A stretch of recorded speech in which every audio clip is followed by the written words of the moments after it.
Which makes it a one-sided affair, I feel, you know? I mean, maybe you're the quiet type. I hope we have magic tonight. I hope we create something wonderful. I mean, for many of us, it's our first time together, and that means it might be awkward. I understand this. And if that's the case, I want you to know that I'll look into your eyes, I'll see that I'm freaking you out, and I'll stop. I'll stop, and I'll flip you back over, and we'll go back to the simple stuff. Okay? I've been in America for a few months now, and I'm really just thrown by the place. It's not what I expected at all. Different from the brochures and the pamphlets. There's many assumptions I had about America before I came here, and I've come to learn that those were wrong. For one, I just assumed people spoke English here. It's far from it. It's not, you know what, it's not so much the language, so much as the pronunciation of words that throws me off. It's just what Americans have done with the language. You guys have just, wow, you've done something. You've put 22s on the English language. You've got rims that says, pimp my language. That's what you've gone with, you know? I don't understand. I was chatting to this woman downtown the other day. She came up to me and she wanted me to see something. I don't know what, though. She was like, oh my God, look over there. I said, look over what? She's like, over there.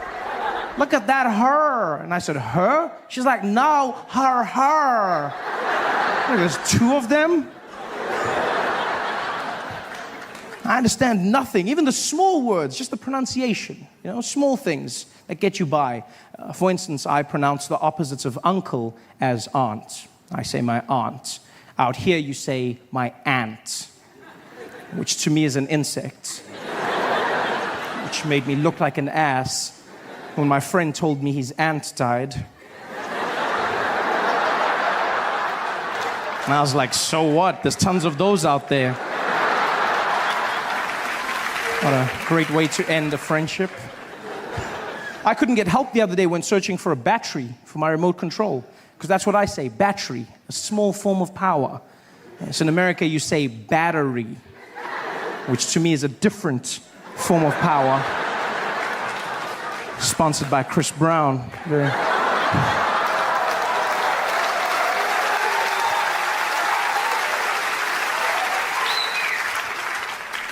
And you know what, I understand. We live on different sides of the globe, so it's fine. The language will evolve. This is something I've come to understand. But I hope I change one thing in your hearts forever. Just one thing.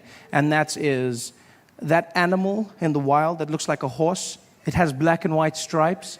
Yeah, do me a favor. From now on, please, it's not zebra, okay? It's zebra. Yeah? Just like it's not Debra, it's Deborah. Same structure of word. Plus, you cannot name them because you do not have them. Zebra.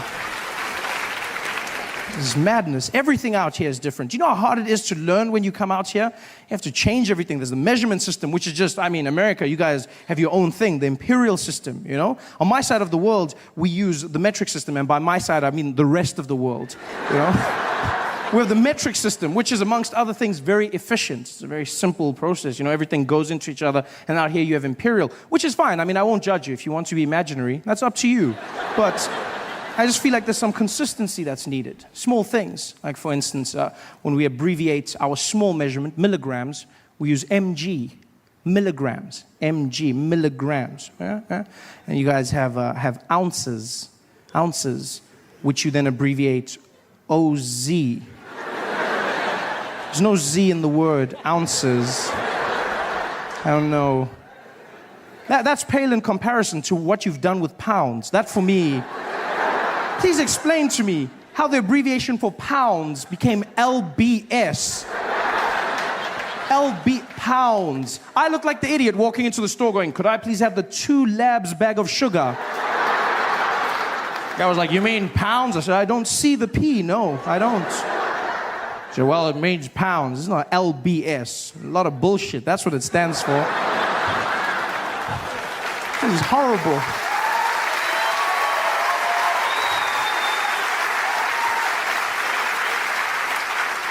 In fact, it's crazy. You do realize the imperial system is so inefficient that even American drug dealers have switched over to metric. Even drug dealers got to the point where they said, we need some order, we're going with metric. And I honestly thought this was an anomaly. I thought, you know what, this is just one of those things, it's a coincidence, but it's not. Americans do not care about abbreviation nor the English language. They don't give a damn. I learned this in the small things. Like for instance, when I was in Tennessee, I stumbled on an organization known as the Ku Klux Klan. You heard of them? Worst magic show ever. Guy gave me a pamphlet, he was like, come and see the Grand Wizard. Grand Wizard, the Grand Wizard. Didn't do one trick. Not even one trick. I mean, I noticed a few black people disappear, but I mean, that's not magic. No, that's just Reaganomics. I wasn't impressed by that. Like, where's the magic? I sat there forever. These guys running around in their sheets. Yeah, the KKK, as they're affectionately known. Has nobody bothered to tell them ever that you do not spell clan with a K? Nobody stopped. Even in America, clan is spelt with a C. The Ku Klux Klan, they're the KKC, not the KKK. You realize that? Ku Klux Klan. The C. In fact, the name is wrong. The whole thing, the Ku Klux parts of it. That's just horrible because they got that, as you know, from ancient Greece. It was Ku Klux Alphion, meaning a circle of brothers. And that's how they got their name. They call themselves a Greek circle of brothers, which is wrong for two reasons. One, if your sole purpose as an organization is to hate black people, don't you find it strange that you've now named yourself the Circle of Brothers?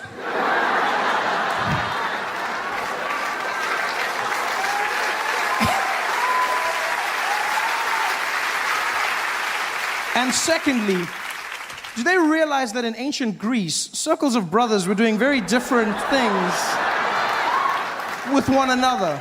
Very loving, yeah. If they were really a Greek circle, the sheets would be... Yeah. What's wrong with you? You want some coffee? I didn't even know what that meant. All I knew was one day I was going to go to New York City, and I too was going to almost get run over by a car. I had a dream and I set out. And you know what? It's a lot harder than it seems. You know, in the movies, they make it look simple. They make it look like you run out, the car almost hits you, you do that thing, you slam the hood and then move on. But it's not that easy. It's all about timing. It's all about timing. It's all about being precise. You have to get out there at the exact same time that the taxi is there so that it stops so that you can hit the hood, right? If you don't have the guts and you come out too late, the car's gone. It's a waste of everyone's time. You just look like a mad person now. It's just like, hey! I'm walking over here. If you come out at the exact time as the car, then you just get run over. That's just pointless. You know, it's like, hey, he was walking over here. What's wrong with you? The worst though is when you come out too early, because that's just awkward for everyone involved. Because you come out and then the car stops, but you can't reach the hood. It's just like, hey! Come here. No, come closer, please. I want to tell you a secret. Come here. No, I'm from Africa. I have a dream. Please come closer. I just want you. I'm walking over here. I love the city. Are you kidding me? New York. My dream was to come out here. As soon as I got here, I was like, this is it. There is an energy in the city that exists nowhere in the world. New York, New York. I love it, everything about it. You know what fascinates me about New York? Is how much people trust the traffic lights. I have never seen anything like it. You must remember, I come from an African country, and all over Africa we have traffic lights, but we don't use them. Right? It's less of a command and more of a suggestion. It's not stop, it's stop. It's almost like, you know, it's almost like an African traveled the world, saw that other people had traffic lights, and then just brought them back, but didn't know what they were for. Like the guy was just like, guys, we need to get traffic lights, huh? And people were like, what for? It's for the intersection. It adds atmosphere. But no one actually knew what it was about. We don't care about the lights, and we don't trust the lights. But in New York, I've never seen it. People trust that light with their lives. I was walking through the streets one day. I was walking next to this man. I'll never forget this, right? We're standing there on the sidewalk, and the light changes in our favor. And I look to the side, and there's this truck that is barreling down the road. And I'm looking at the truck, and as soon as the light changes, the guy next to me, he just steps out into the road. And so instinctively, I stuck my hand out to protect him. I was like, yo, dude, there's a truck. And he was like, it's okay, we've got the light.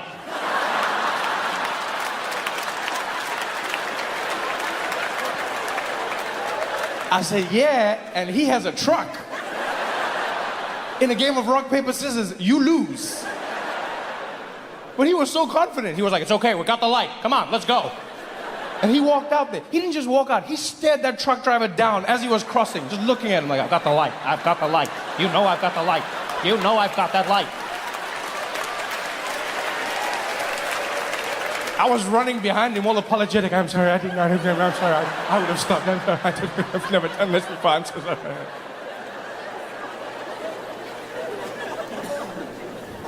I walked with that man for 12 blocks. And let me tell you, I have never been imbued with the confidence of another human being the way I was with him. I started that day thinking and pondering before stepping out. And after a few blocks with him, I started believing. And after 8 blocks, it was the only way I knew how to live. I had my phone out. I was tweeting and texting. I didn't play games. I'd be looking down, look up, the light would change, and I was out. I didn't care if a truck or a train was coming towards me. I was out. Because I've come to realize in America, if you've got the white man on your side, you can do whatever you like.